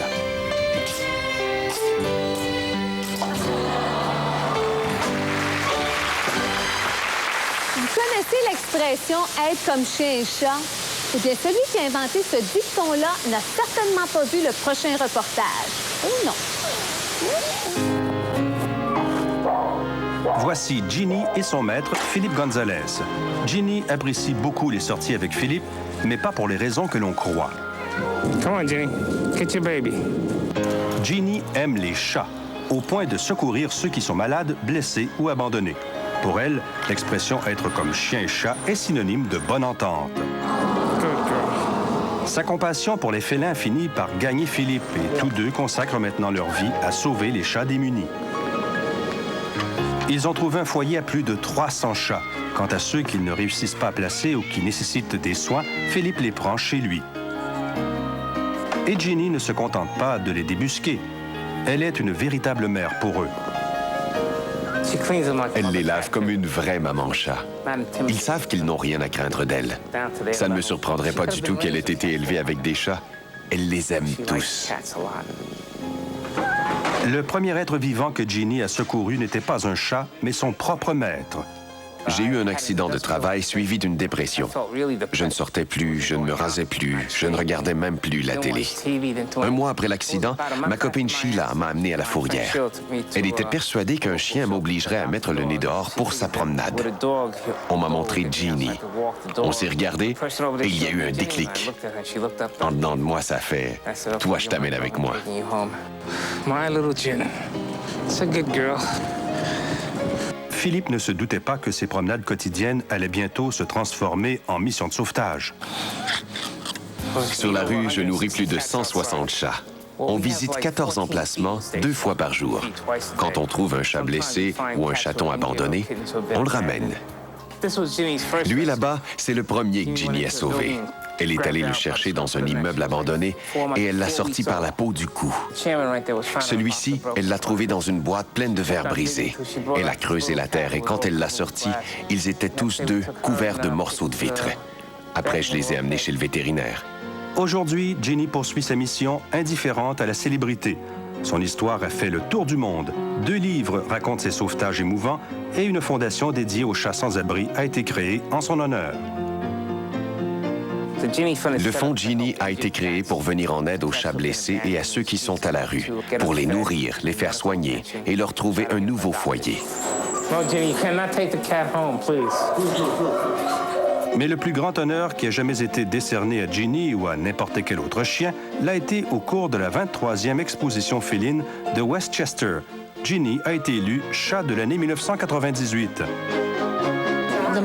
L'animal le plus extraordinaire cette année est sans contredit Ginny. Je sais que c'est inhabituel de nommer un chien chat de l'année, mais Ginny a été tellement généreuse pour les chats que nous n'avons pas hésité une seconde. Ginny a sauvé tellement de chats. Il ne pouvait pas faire autrement que de la nommer chat de l'année. Sauveteuse de chats, oui, mais sauveteuse d'humains aussi. Je n'aurais jamais pensé me lancer dans le sauvetage de chats. Mais j'aime mieux ça que mon ancien travail. Secourir les chats a donné un nouveau sens à ma vie. Et ça, je le dois à Ginny. Dans un instant, qu'est devenu Cheetah, le compagnon de Tarzan? Et un hôtel où l'on côtoie des girafes.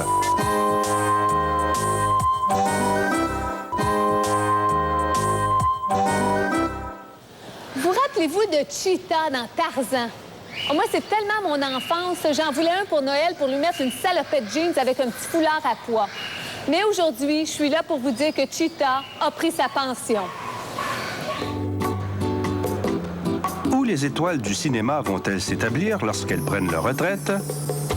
Beaucoup s'installent à Palm Springs, comme Cheetah, le singe le plus célèbre. Vous vous souvenez de Cheetah? Il tenait la vedette aux côtés de Tarzan. Eh bien, lui et son ami Don Westfall coulent des jours heureux dans la casa de Cheetah à Palm Springs. Cheetah est le dernier singe encore vivant de Hollywood à avoir tourné dans les vieux films de Tarzan avec Johnny Weissmuller. Il est dans la soixantaine bien sonnée et il est encore en forme. Cheetah adore se balader avec Dan. Et s'ils ont un petit creux, ce ne sont pas les restaurants qui manquent. One Whopper with no mayonnaise and that'll be all. Pretty good stuff. Heureusement que Cheetah ne tourne pas de scène de baiser aujourd'hui. Les autorités de la ville sont gentilles. Elles ont posé une étoile au nom de Cheetah sur le trottoir des célébrités juste à côté de celle de ses pairs, comme Elvis Presley, Ricky Nelson, Lauren Bacall, James Earl Jones. Peut-être donneront-ils un jour son nom à une rue, comme ils l'ont fait pour Sinatra. Cheetah raffole du désert. Ses couleurs font vibrer le peintre qui sommeille en lui. Si seulement la peinture non toxique pour enfants ne goûtait pas si bon, il cesserait peut-être de manger ses chefs-d'œuvre. Cheetah confond primate et primitif. En fait, on appelle ça une toile primative. Ces toiles ont déjà été exposées à la National Gallery de Londres. Mais ces temps-ci, il expose plutôt à l'animalerie où se retrouvent les vrais connaisseurs. J'aime l'exécution et cette débauche de couleurs. On ne devinerait jamais qu'elles sont peintes par un singe. Mon époux et moi sommes collectionneurs. On ne s'intéresse pas tellement à l'art moderne et encore moins à la peinture abstraite. Mais il y a une toile pour laquelle j'ai un faible. C'est celle-ci. J'y vois un oiseau de paradis. L'argent que Dan et Cheetah tirent de la vente des toiles va à une bonne cause, l'hébergement des primates abandonnés. Pour Dan et son associé Abe, la casa de Cheetah est un refuge car ils y accueillent les primates délaissés par leur maître. On les recueille chez des gens qui les ont achetés comme animaux de compagnie, mais qui découvrent ensuite que les singes sont difficiles à domestiquer. Ici, ils sont heureux. Quoique Cheetah ait dépassé de 20 ans l'espérance de vie d'un primate, c'est un artiste infatigable et un bienfaiteur dévoué à la cause des singes abandonnés. Quand ses nombreuses activités le laissent souffler un peu, il s'étend au bord de la piscine et repense à sa glorieuse carrière. Mais même dans ces moments, il est toujours prêt pour un gros plan. Et toi, quand penses-tu prendre ta retraite? Et vous? En tout cas, je ne sais pas si vous avez du temps pour voyager, mais je vous propose d'aller au Kenya. Parce qu'il y a quelques années, on a créé un sanctuaire dans le but de sauver les girafes menacées d'extinction. Et vous pourrez même loger dans un hôtel assez spécial. Bienvenue au manoir des girafes.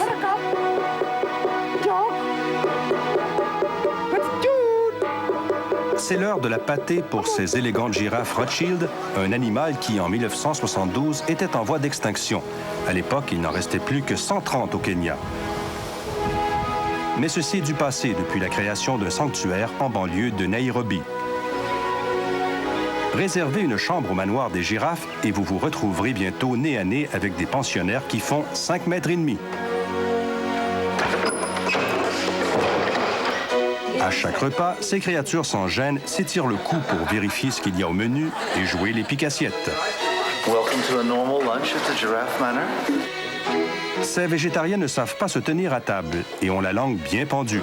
Mais ça n'empêche pas les convives d'apprécier leur compagnie. C'est extraordinaire d'être si près de ces animaux. L'hôtel offre même un service de réveil à l'étage, en douceur et sans frapper à votre porte. La grande dame du manoir est la sculpturale Betty June, une fille tout en jambes.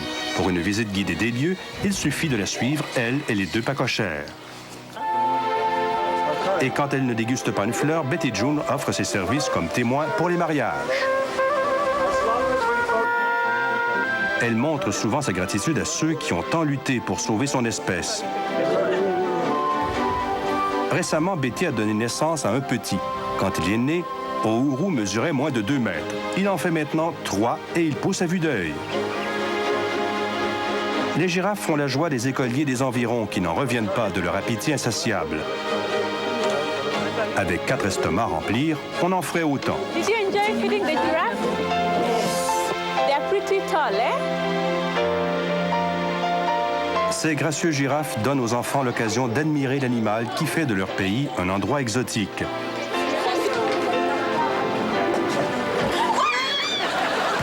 La famille des girafes Rothschild compte aujourd'hui plus de 300 membres et le manoir aux girafes du Kenya constitue un exemple unique de cohabitation entre animaux et humains.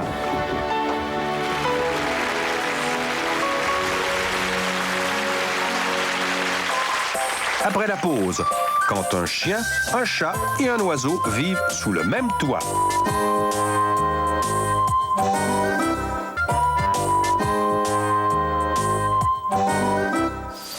J'ai une devinette pour vous. Vous enfermez un chien, un chat et un oiseau dans une maison. Vous attendez un peu, puis vous entrez. D'après vous, combien y a-t-il de survivants? Voici Paloma, la colombe. C'est l'oiseau qui est à gauche. Enfin, nous croyons qu'il s'agit d'une colombe. Il vole comme une colombe, il roucoule comme une colombe, et il est en perpétuelle adoration avec lui-même. Il adore se regarder dans le miroir. Il se parle à lui-même et il n'en finit plus de s'admirer. Beau ou pas, notre ami à plume est en proie à une grave crise d'identité depuis que Carol Allenby, sa propriétaire, a adopté le chat Ariel et le chien Merlin. Paloma n'a rien d'une colombe normale. Il faut dire que la famille n'a rien de normal non plus. 2 quadrupèdes vigoureux contre un oiseau qui pèse une plume, mais ce n'est pas ainsi que ça se passe. Paloma défie le chien brave, le chat, et se croit même supérieur aux humains. Ce drôle d'oiseau ne donne sa place à personne et il se défend bec et ongles. Il est même prêt à passer à l'attaque, quitte à y laisser des plumes. Comme dans les meilleures familles, c'est tantôt l'harmonie, tantôt la prise de bec, suivie d'une scène de ménage. Paloma a décidé que ce n'était pas l'heure de la sieste. À moins qu'il ait des comptes à régler. Attendez, il n'en a pas fini avec Merlin. Jeu de jambes, coup de bec et direct à la mâchoire. Un peu de lutte maintenant. La clé de l'ange, le coup de la colombe et vlan, l'adversaire est au tapis. Autour d'Ariel maintenant. Un crochet à la Mike Tyson. Un bout d'oreille, prends ça, Villaminet, ça t'apprendra à chasser les oiseaux. Un coup pour Merlin, un coup pour Ariel. Merlin, Ariel, les quadrupèdes capitulent. Ils veulent faire la paix avec ce symbole de la paix. Mes animaux vivent en parfaite harmonie. C'est vous qui le dites. Ce n'est pas tous les jours qu'un poids plume affronte des poids lourds comme Merlin et Ariel et termine au sommet du classement. J'avoue que c'est un oiseau plutôt bizarre. Oiseau bizarre, disons famille bizarre. Mais ce ne sera pas la première famille dysfonctionnelle. Nous sommes très heureux comme ça. Et qu'il y a des animaux qui sont attachants. Tellement qu'en 1931, une New-Yorkaise, Ella Wendell, a laissé en héritage à son caniche 15 millions de livres sterling. Aujourd'hui, ça représenterait 30 millions de dollars. Imaginez! Je vous laisse là-dessus. Bye-bye! À la semaine prochaine!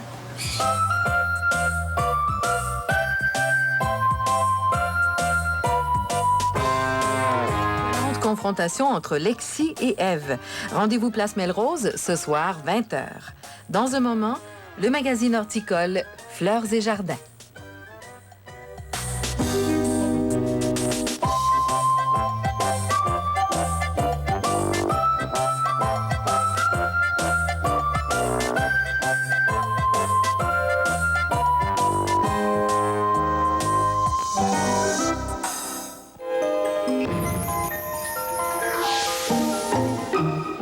Ce mardi,